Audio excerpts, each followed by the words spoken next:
Да се заштитат лекарите за да не бидат секојдневно жртви на нервозни пациенти. Сдруженијето на приватни лекари бара ресорното министерство да превземе хитни мерки. Деновиве само во Велес, малолетник во воспитно-поправниот дом се обиде да го убие домскиот лекар. Пациент пак вербално нападна стоматолог бидејќи не сакал да чека. Претседателката на сдруженијето вели дека состојбата е алармантна.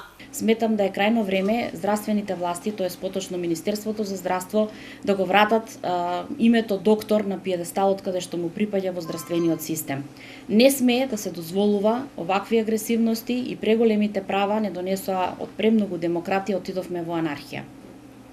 Сметам дека е крајно време Министерството за здравство да превземе мерки и да стави малку ред во нашите ординации, заради тоа што пациентот не го почитува пациентот не го почитува докторот. Чолакова Дрвишова вели дека секојдневно во ординациите доаѓаат нервозни пациенти кои им го нарушуваат редот и работата, не сакаат да чекаат и реагираат нервозно. Лекарите и останатите пациенти во чекалната, вели таа, треба да се почитуваат, а не да доаѓа до инциденти.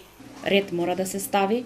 Кога има друг пациент, втор пациент друг не смее да влегува, ниту да бара желботеки во моментот кога има некоја здравствена проблематика, другиот пациент телефонски да бара во секундата да му се испечатат рецепти, во секундата да му се закажат електронски на мој термин упати, во секундата да му се одјават термините кои што него по негова желба не му се свиѓаат, така да сметам да имаме една алармантна состојба во примарно здравство, со 130 влеза секој ден. Министерството за здравство овие мои зборови како представник на 2000 доктори може да ги провери. Нападите на 20 лекари во Велес се пријавени во полиција, а против сторителите се поднесени соодветни пријави. Како лекарите од приватното, така и нивните колеги од јавното здравство често се соочуваат со напади од страна на пациенти.